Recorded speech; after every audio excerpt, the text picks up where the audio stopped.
Hello, hello, hello, Tampa Bay listeners and beyond. You've got everything PEO, Money Talk 1010 AM. I'm Evan Collard. I'm Lionel Francis. Lionel, big week for us in the is. studio. We've got a fly-in guest. We're going to get right to David Brodsky. Very excited to kind of have our first carrier in the show's infancy actually join us in studio. Plenty to go through on the PEO model. But first, man, I tell you, these weeks, they get shorter and shorter. Yeah, very short, very short. And we always want to say, when we start the show, we want to thank the listeners. Again, we appreciate the feedback that we're getting from the emails, the texts, and how you guys are, cheering us on and getting this information out. So we really do appreciate it. Yeah, I mean, the number one response is always break PEO down to that infancy level almost, and that's really, really what we're going to do today. Yeah. Pretty excited about it. Anyone that's been following the show, they know the routine. We always want to take a moment, thank our guests from last week. Anyone that kind of takes a moment out of their day to contribute, we always want to pay some homage. And we had Mike Murray, co-founder of Payroll Medics. It's always awesome to have him on the show. It is. He was a returning guest, and we're getting to that point where some of them are taking a second lap through. It's awesome. Just, outsourcing to any level, whether you're outsourcing your marketing, outsourcing your payroll and your workers' comp. I want to say in 2023, outsourcing literally as an all-time high. And I'm proud to be in the outsourcing game, that in itself, but it's such an advantage for business owners. I'm almost to the point where I'm shocked if I come across a business owner that isn't outsourcing. It's amazing that you still see it once in a while, especially when it comes to the PEO side. And we still get those questions. Do we have to do the work, do the payroll as well? And yes, we have to when it's a PEO. But then when you go deeper into the conversation, you find out that they're outsourcing somewhere. It's the same thing. It's just getting educated on how we do things and how we could benefit you and your company. So, again, Michael Murray was here, and he's a breath of fresh air. We could coexist together, different model, the payroll side, ALS model. ASO, yeah. Yeah, and the PEO side where we have to do the workers' comp and payroll combined. And just to hear how he's excited about how things have changed and what we're doing and trying to get the message out there as much as possible for agents to get the PEO and get a proposal in front of their clients, the insurers, to let them know there's other options out there as well. So having him on the show is always awesome. Yeah, he's really lined up, and I know we've got a lot to get into today, but I oftentimes think there's such a massive advantage in the PEO space, right? Jumping on our policy through our EIN, having the existing coverage, but he's got a good model over there, some carriers that are doing pay-go comp, wholesale comp, taking high mods, taking all the things that normally wouldn't fit in the traditional standard market coverage. He's doing well with it, so glad to have him. But like always, right, we got to turn the page. The show must go on. In studio today, David Brodsky, Chief Underwriter with SUNZ Insurance. Certainly one of my favorite carriers. I'd call him the nation's premier PEO workers' comp carrier. And really going to span the globe today. We've got a lot to cover, kind of the evolution of the PEO market. We're going to dabble in some risk management, really how PEOs have performed in light of a recession, and a whole lot more, really. Yeah, it's going to be a great show. You guys stay on board. You got everything PEO, Money Talk 1010 AM. David, without further ado, join the party, my friend. Nice to be here, Lionel. Evan, thanks for having me. Hope to add some value.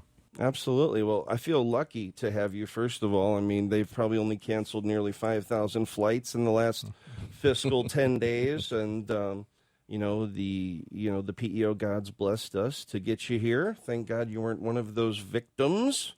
But, before we get into this, David, why don't we tell the listeners a little bit about yourself and your background before we get into SUNZ and all the goodies?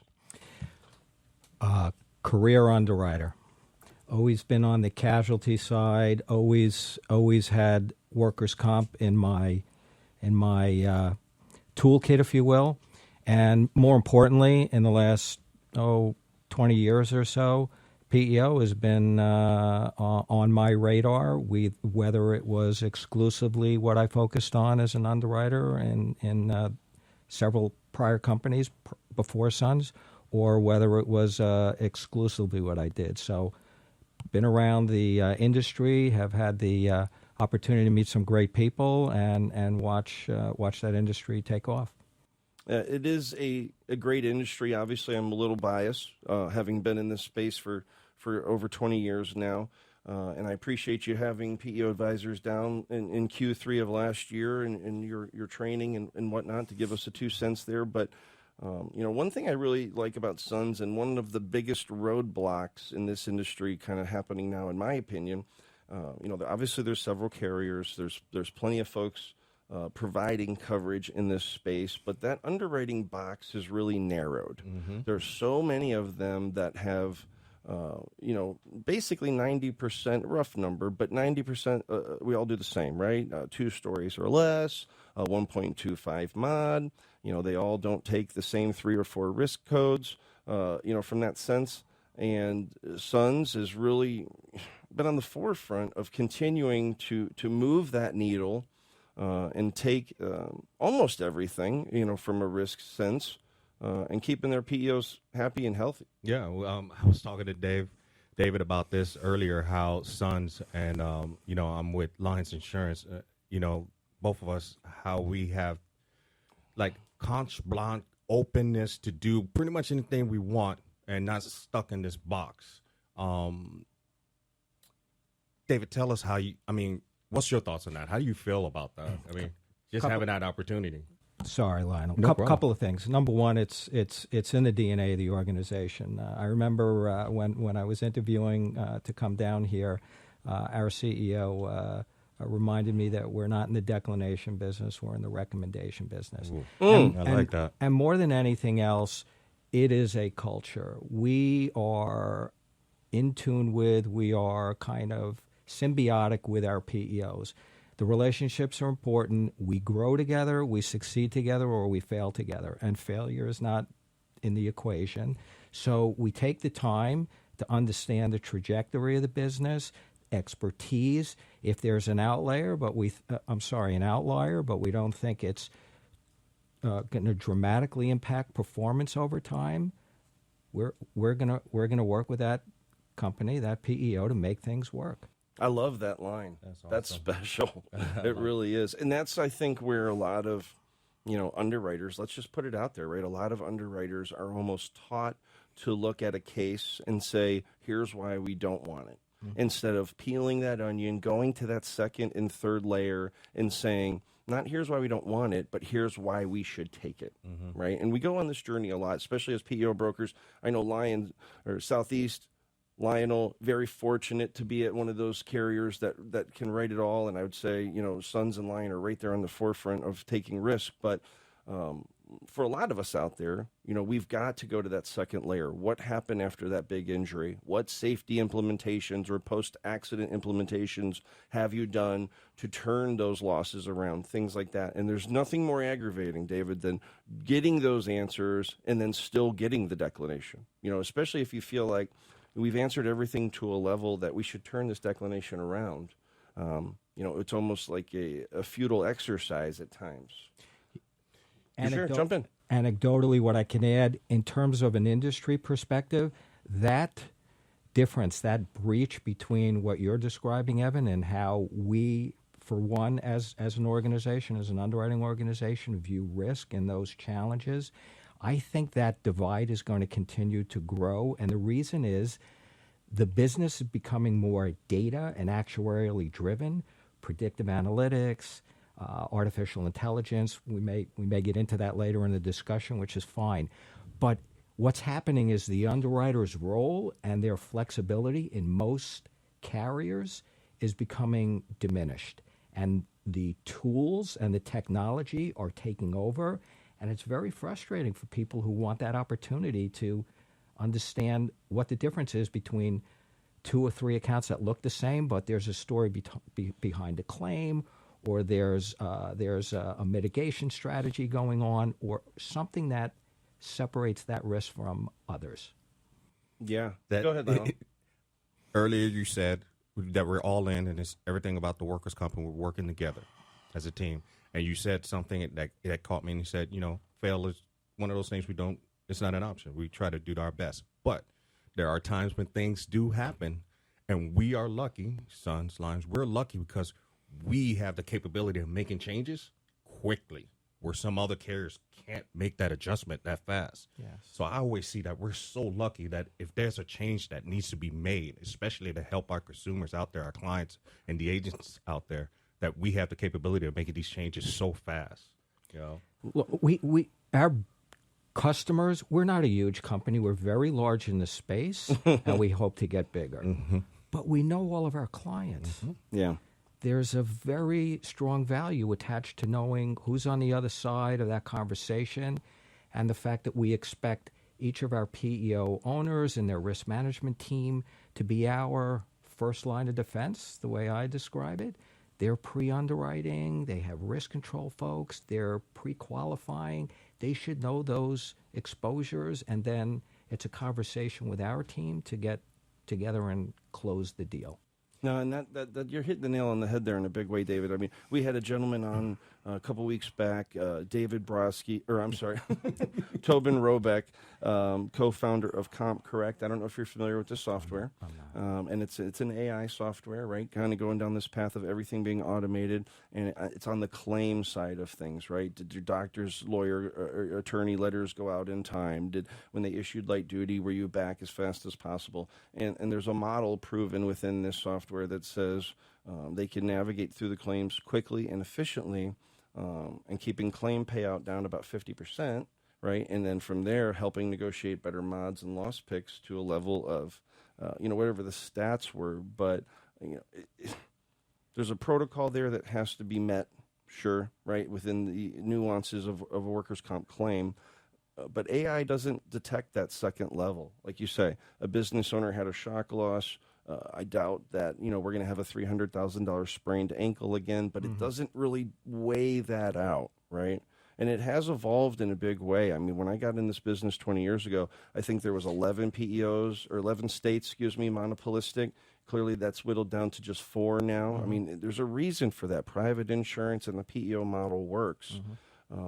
We've got about 2 minutes here before break, David, but, get into that. I mean, from the PEO benefit side, obviously it's evolved over time, and the offering to clients are really at an all-time level. How do you see that? It's going to continue to develop and expand, and if you think about it at the core, Evan, this is a very entrepreneurial industry. The folks that are starting these businesses, growing these businesses, they're mainly privately held, run by and developed by entrepreneurs, and they're looking to sell product, and they're looking to do more. And that's that feeling of empowerment and the ability to have an impact on not only the small business and the middle market business, but I'm seeing the impact on significant large accounts, national accounts. The scope, the breadth and depth of product offerings, be it payroll, be it benefits, be it legal, be it HR, be it safety, it's extremely compelling. And many businesses, more and more, are going to understand that, to your point earlier, offloading and outsourcing to vendors is going to make a huge difference in their Wow. It is. I mean, the stats are amazing, right? 50% of businesses are less likely to go out of business within the PEO, 35% less turnover with their staff when in the PEO. I mean, you think Napier would spit these out and it would just sell itself. We've got plenty coming back with David Brodsky after the break. We dabbled in a little bit on the automating part. We're going to skip Save of the Week. We're going to just keep on going with this flow we have right now. And let's get back into the automating and the reviewing of workers' comp policy submissions, and how does it compare to more traditional underwriting models? Yeah, I think you're going to see a tremendous amount of change coming for the industry. As we have seen over the last 5 to 10 years in the standard comp market, it's inevitable, and it's underway at various stages in different companies. SUNZ takes that very seriously. I fully expect us to look different operationally and in a very positive way. We have to focus on efficiency. There is a lot of back and forth and manual touch points for the PEO, for the brokers, for the carrier. Technology has to eventually win the day, and so we're focused very heavily on maximizing people's time, the automation of submissions, the evolution of processing endorsements and policies, the ability to segregate payroll and to provide feedback to our customers for planning, education, and learning experience. There's just a lot going on in that space, and it could be software purchased from a vendor, it could be AI, it could be predictive tools, but technology is going to win the day, and I think we're going to be left behind as an industry if we don't owe up to that. And I believe you when you say that, because here at Southeast, we've made drastic changes to get to and be prepared for that level when it comes to quickly being able to get clients on board, getting paperwork done quickly, getting the information out there quickly to our clients. So it's here. I just think it's just going to expand and get even bigger. It is, and again, I have to say, with our carriers, SUNZ, especially SUNZ, our carriers, how we have the capability of just making changes so quickly is huge. We were talking earlier about, especially when it comes to case by case and claims and issues like that the relationship with the client and the agent as well who's involved, that we could dissect or look into a claim. And everyone is not the same. Like we brought up earlier, everyone is different, and it's just having that discussion. And there's a story behind each one. And Evan and I, we've talked about it. We get some of these claims with these huge mods, and there's carriers that won't even touch it. But if there's a story behind it, and you can prove it and put it in front of the carrier, and sell it that way, I mean, it works. And I think we benefit from that. I think we really do benefit from that. Yeah. I'm curious, David. I mean, there's a side of this. As sales reps, like Lionel and I on the front end of this, if you will, providing the coverage, quoting it, bringing the accounts on board. We don't really get to see that back office too much. PEO advisors, we do the best we can to maybe quote unquote pre-underwrite the stuff, right? We'll pull the loss runs, we'll pull the claim history, we'll get narratives, SunBiz, snapshots. We'll do as much of that front end loading, if you will, to put it all in your plate. But as this has gotten more automated and you almost get pre-approvals out of the system, are you still at that point where you've got to get a set of human eyes on it? Or is it really only when there's a declination or a pending a declination that you bring kind of manual underwriting into that? I'm just curious on how that works with SUNZ. So eventually it would be my impression that we don't have to have a pair of underwriting eyes on every submission. That's precisely the point I'm trying to make, Evan, is when you boil down PEO business, right, it's a lot of small business. It's a lot of transactional. It's a lot of low hazard business that should flow through, if you like that term, or be entered into a black box or put through a portal. And a significant proportion of the business that we see does not need to be reviewed by the underwriter.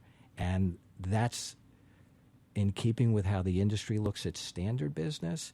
And I'm very bullish on the fact that that's the next step in terms of handling the PEO accounts. Yeah, I mean, obviously with your size and how you have been scaling over these last several years, it almost seems like it's mandated, right? At the end of the day, I say this all the time in this business, we win on speed. It's not necessarily about giving away the biggest discount.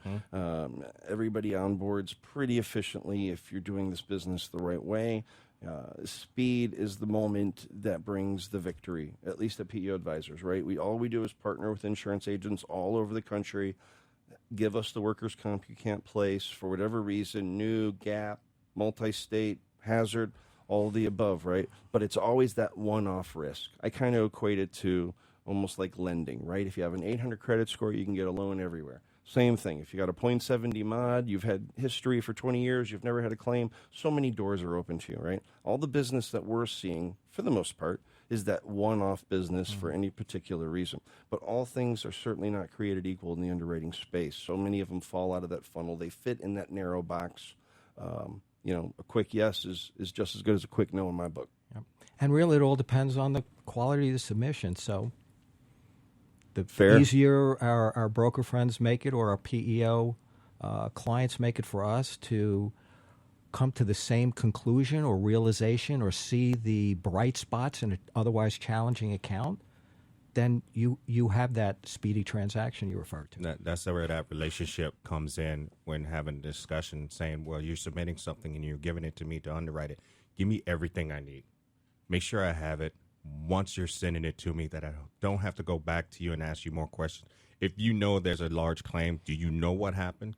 Feed me all this information as much as possible so I can help you out and get this underwritten as quickly as possible and get your proposal as quickly as possible. Exactly.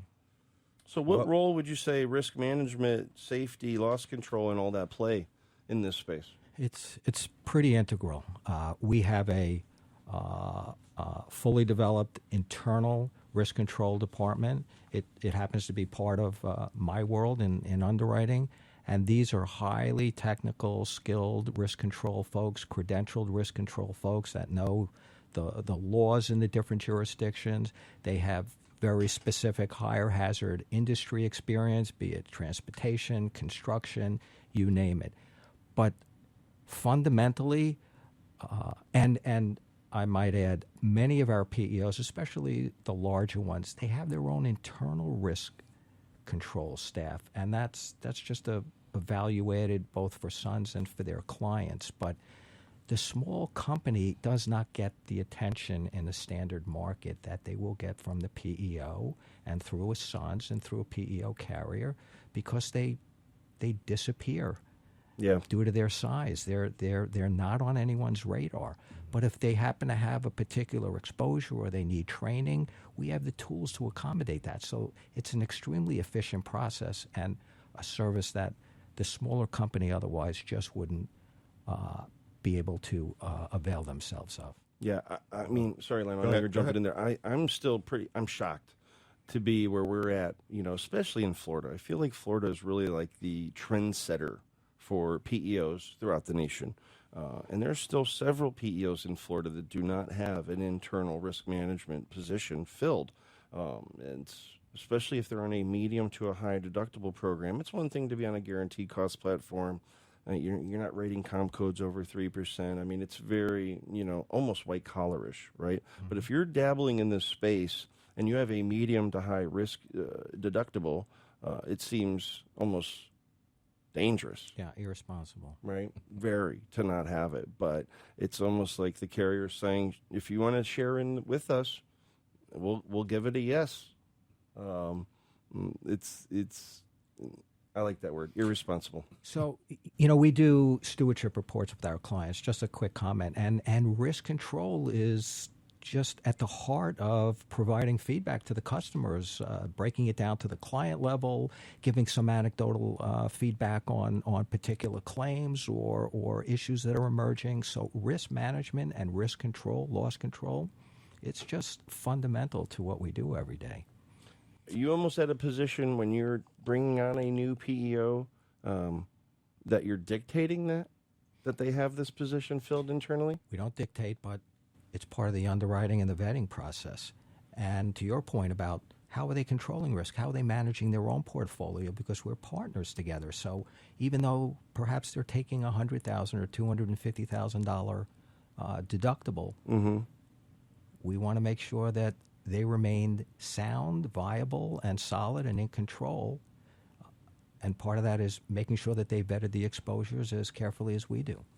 As much knowledge as all of us sitting here when it comes to underwriting, just being able to communicate that with your clients and explain exactly what's happening is huge. It's amazing how many companies we bring on board and they have claims and they have no clue exactly how it works, do not understand why their mods are the way they are, They have no clue that there's a reserve that's sitting there since 2016 and have no clue why it's there. Right. And companies such as ourselves could actually educate them and go in depth and explain to them and try to help them out so they don't have these situations. I think is huge.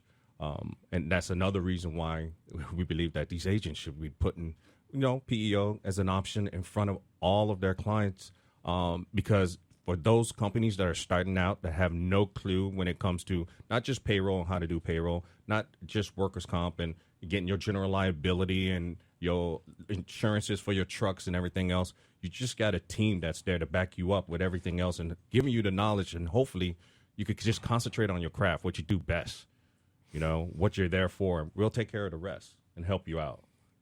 Very key. Very key. Right. Well, you're listening to Everything PEO on Money Talk 1010 AM. In the studio today, Chief Underwriter David Brodsky with SUNZ Insurance, getting through really everything from evolution of the PEO market, dabbling in some risk management. Let's kind of move this down the needle a little bit. I think you were I got one. Yeah, in the light, okay, so right now we're in a light potential recession right now. How do you see PEOs adapting to those changes?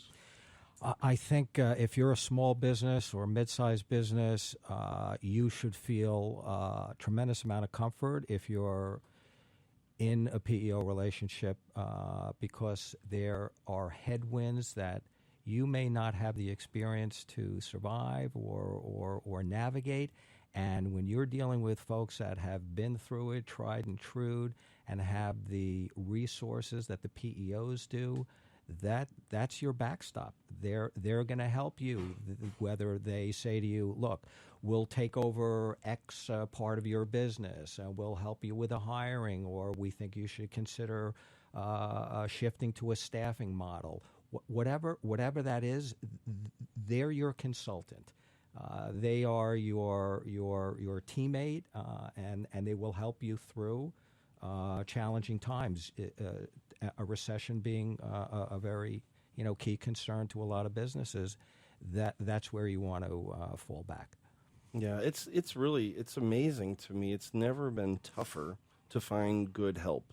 But even beyond that, in the beginning, you're working for everybody but yourself, trying to establish that business. You got to find your location. I mean, your logo, your brand, your marketing, your insurance, workers' comp, GL, commercial auto. There's just so much going on. Trying to go down this path for the first time, coming out of the pandemic and teetering on, the backbone of a recession, it almost seems negligent to not look at the PEO. And we harp on that a lot on the show, David. I know you've been listening. It's really important for us to make sure insurance agents understand that. And they're kind of brought up in the culture that PEOs are the competition, which is surprising because this isn't a new product, right? We've been around since the 70s. We've really taken traction in a big way since the 80s. We're in every state but 4. And even those 4, we're writing coverage in those 4. So to say that like that, in the days of it being for SMBs are over. I mean, it really is. I mean, PEO Advisors just in the last fiscal 12 months has written, payrolls in excess of $10 million. Lionel put on a $20 million account. We had one of our other agents put on a $45 million account. I mean, they understand the limited liability shift that comes with this. Even though the agents don't, it's almost like the business owners are more in front of that. I'll tell you a quick story. I was in New York meeting with a prospect recently, and they're looking at a way of forming a PEO to roll up their disparate but controlled entities, subsidiaries. And I had the opportunity to meet with one of the CEOs of one of the pup companies, and was introduced to this gentleman. Long story short, his business is in a PEO, and it's a significant size. My point is, when I asked him about the experience, I said, I assume you just write the work comp there? He says, no, Dave, I have everything with this PEO. It's easy. I don't even think about it. They just take care of everything. This isn't 10 employees. They have over 1,000 employees. I mean, the model is evolving, as you mentioned. Oh, it's fair. I mean, that 0 to 50, I get it. You're jumping on. You have the equivalent of Fortune 500 benefits day one. there's a big miss with a lot of agents out there. I don't know why they don't think a larger outfit would want that benefit, right? I mean, At the end of the day, and it's not that anyone's replaced. We know that. You still need someone to steer the ship, hire, fire, train, report, all of the above. But you can trim some fat. You can redirect a lot of energies into accounts receivable and other things. Right. It's a huge, huge value-added benefit, right? And it's a simple value proposition. If by outsourcing you can reduce your costs, streamline it, put you in an audit-free environment, is it worth it to you? Right. And they really struggle with that. I mean, I would say literally we're at a point, again, our model is nothing but partnering with agents all over the country. Literally 9 out of 10 accounts that are brought to us to shop the workers' comp in a distress scenario, they're still outsourcing their payroll anyways, whether it's to a third party or even their bank. Interesting. Yeah. They're even their bank. So we've got about a minute and a half before break. I wanted to kind of get into, and this may trickle into the next segment, but, a strong TPA relationship and really the benefit, for businesses when it comes to that on the comp side. I can just tell you that that's at the root of our success. But at a higher level, and generally speaking, Evan, if you don't have the right formula, the right approach, the right communication plan on the claim side, it doesn't matter if it's a guaranteed cost program or a large deductible. When you execute on that piece of the business at a high level, the results are astounding. And it's a matter of communication, finding the injured employee, getting to that person, directing care right away, the triage process, whatever works for your company. But that's where the PEO is going to help the small business, because it's that extra level of attention and care that they can find that person and start the process. All right, we are back with Everything PEO. Good stuff, David. Really, I appreciate you taking the time, coming down from New York. It just gets better and better each week. I love this show. Looks like we had a call in during the break. Is that you, Blanca? Hey, guys. Yes, it's me. Hey, Blanca. Well, we've got the dubbed AKA PEO lady on the phone. All right. Blanca Budd, VP of Sales at Engage. This is going to be a pretty special moment for the show. We had David fly in from New York this week, and Blanca's going to make her way over from Texas for next week. We appreciate you taking time. Tell us a little bit about what we're getting into next week. Yes, I'm excited, all the way from Texas to Florida. I'm just going to be talking a little bit about some advantages in regards to working with the PEO lady and my company, Engage PEO, as well as, some breakthrough trends that are going on in the business market. Texas is obviously completely different from Florida, but just want to talk about some changes going on in business right now. And I'm just excited to be a part of the show. Thank you guys for the opportunity to be a guest. So tune in next Wednesday, January 25th. Well, awesome. We're looking forward to it. We've catch you a couple of times on LinkedIn and Facebook. You're all over the place. So we're looking forward to having you on the show next week. Yeah, you're doing a great job. Almost kind of jealous of it, Blanca. You've kind of moved the needle, and we've gotten plenty of good ideas. You know how it is. If the wheel isn't broke, don't fix it. But it's just another feather in our cap, too. You're doing a lot of great to get the word out on the PEO space, and we just really appreciate you coming next week. Thank you. Yes, it's all about disrupting the industry, right? So I'm excited. Thank you, guys. Absolutely. Well, Awesome. Plenty more coming with Blanca next week. We're going to get back with David here. Thank you so much for calling. We look forward to meeting you in person. Thanks, guys. Have a great show. Yep. Bye. Have a great night. Bye. Thank you. Well, that's gonna be awesome. It is. It's gonna be It awesome. is. She has done a great job of kind of creatively marketing. And LinkedIn's, it's a beast. It's the equivalent of Facebook for business. But there's so much in there. It's really hard to kind of stand out from the pack in a sense. Hence the show, right? I mean, that when we were kicking it around and how to really be noticed, we felt like the show, new relevant content every single week, industry leaders would be the way to do that. Mm-hmm. And she's done a great job over there at Engage. So. Yep. Well, we were just getting into TPAs, the benefits of that. I want to kind of finish up on that.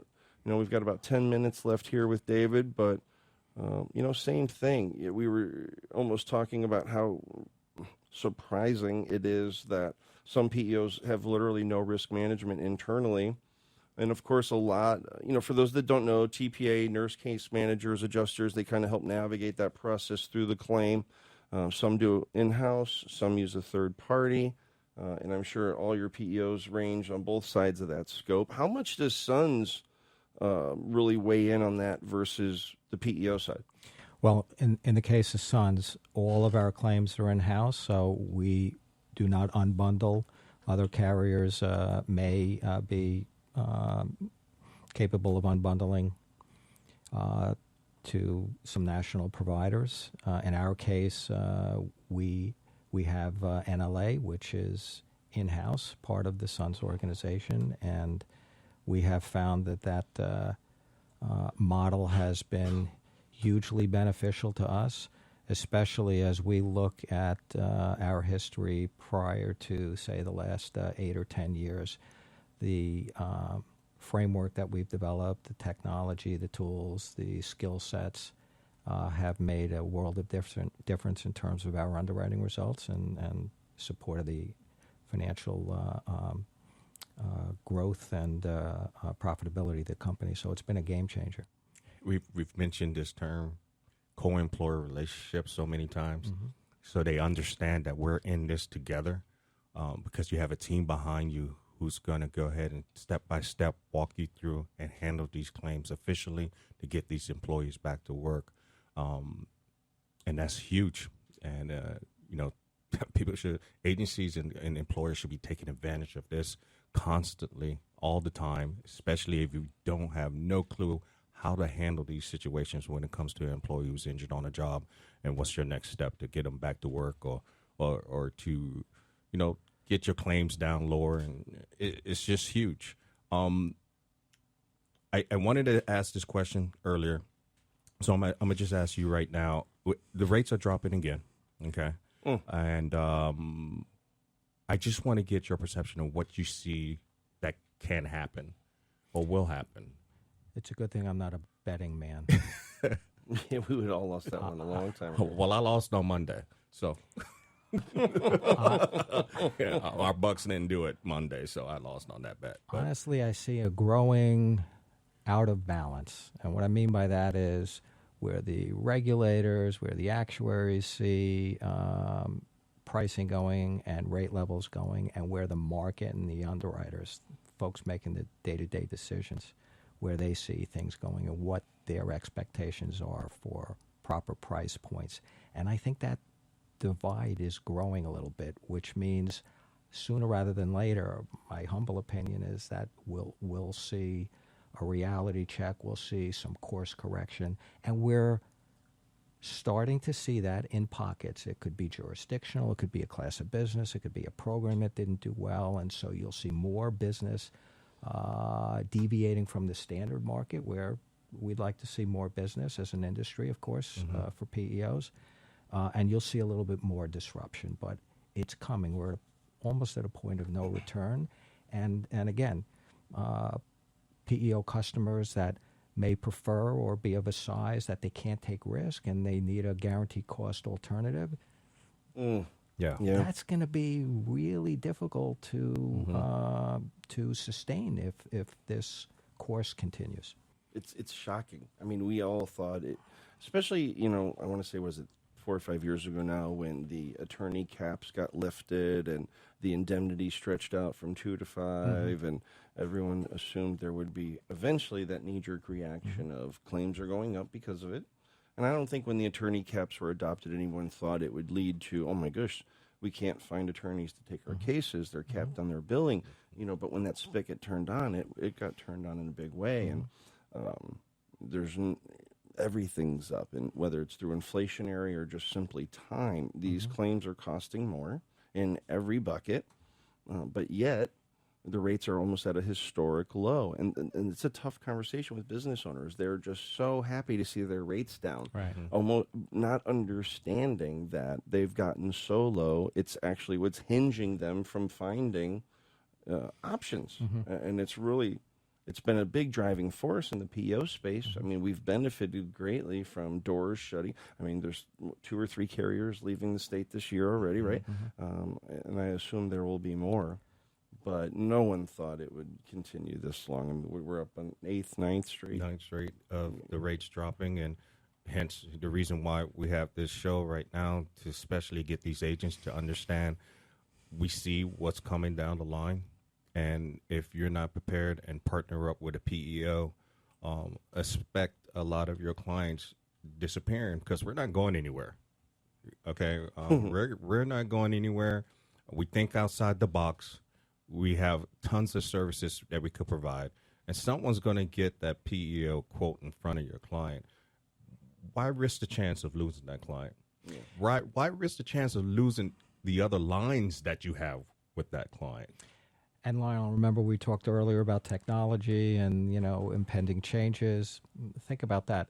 To the extent that companies are relying more on technology to determine the acceptability of risk in their book of business, when some of these dynamics come into play and rate levels get to a point of, if you will, no return, that business is going to be rightfully or wrongfully pushed out. It'll be on the street, and exactly to what you were saying, we need to anticipate that, and there could be opportunities for the PEOs to capture business at a fair price. Mm-hmm. Big opportunities. I mean, I know it's something like what the carriers are only allowed to have something like 10% of their policies on a CTR. Yeah. I would assume they're all maxed at that threshold and constantly, I would imagine, they're regulated. I've got to assume someone's checking up on it. But, NCCI has baffled us all as of late. But it's it's a challenge. Luckily, maybe with election season having come and gone, I heard a rumor that there could be a mid-year increase, but I don't think anybody's holding out for it. The betting man in me says, let it ride. Wow. Yep, but it's something we have to constantly evaluate. So how can businesses choose the right workers' comp insurance provider to meet their needs? We've got, 3-4 minutes left. It goes so fast every time, but I would love to hear your 2 cents on this. On the carrier side, Evan, just to be clear? Yes. Well, look, within the PEO space, it's a small, large business, right? Small, large industry. Capital is precious. Stability and sustainability is what I think most of the PEOs are looking for. And, I remind people that there are, as I look across the horizon of carriers that are in the space, there are some carriers that have set up PEO units within larger property casualty companies, and then there are specialist companies. And so that's one way you might want to think about who you want to be partnering with. Yeah, it's so important. Like I say, there's, I'm not the kind of broker. Eric and I at PEO Advisors, we've really hunkered down and been a creature of habit in the sense that, it is the smallest, biggest business in the world, right? Most industries operate on that 80-20 rule, right? 20% of the players are out there rating 80% of the market share. Although I feel this is more like a 1090 PEO space, but even more so, it's no different than an agent that puts several $1 million in premium with one carrier, and they finally have that clout, that underwriting, almost to the point where you're underwriting the agent more than the individual risk, right? We've not signed up, with every PEO that offers a contract, and certainly with the birth of the show and LinkedIn. I mean, we're getting calls from PEOs from Idaho and Montana. I didn't even know there was PEOs in Montana, but after the show birth, I found out. But we've really kind of stuck to what works, and the majority of our PEOs are with SUNZ. It's just been a great fit. You've always been one of my favorite carriers, and we're just so happy to have you here. But I do think that if you've got a good thing rolling, you shouldn't necessarily jump ship for 0.5% or 1/4%, because eventually you're going to run into those roadblocks, or the carrier pulls out, and then what? I'll give you an example. A couple of things come to mind. A few days ago, I was talking to one of our large clients, and at the end of the conversation, as we worked through a couple of issues, he said to me, "Dave, don't forget, I don't have a business without SUNZ. That's how integrated the relationships are. Now, that may not be the case with every PEO, Evan, but that's a very powerful statement. That's a lot of responsibility for us as the carrier, and we take it to heart. Yeah, no, it's huge. I mean, that's where that personal touch with underwriting, as automated as we've gotten, and everything that you're doing to be on the forefront for speed, to still take that last step. I mean, you're the chief underwriter. You're on the phone with largest clients. I would say that even that in itself is rare today. We have a bunch of other guests that are coming on, so you guys stay tuned. We're just going to keep bringing them in here so we can educate you as much as we can on PEOs and how we can help you out. So stay tuned. I think that's the goal, right? After every show, we hope everybody's a little better, brighter, and smarter on how the PEO space works. Well, that's it, folks. Love God. Be kind to your PEO. Appreciate your staff. And know that we're on a 167-hour break.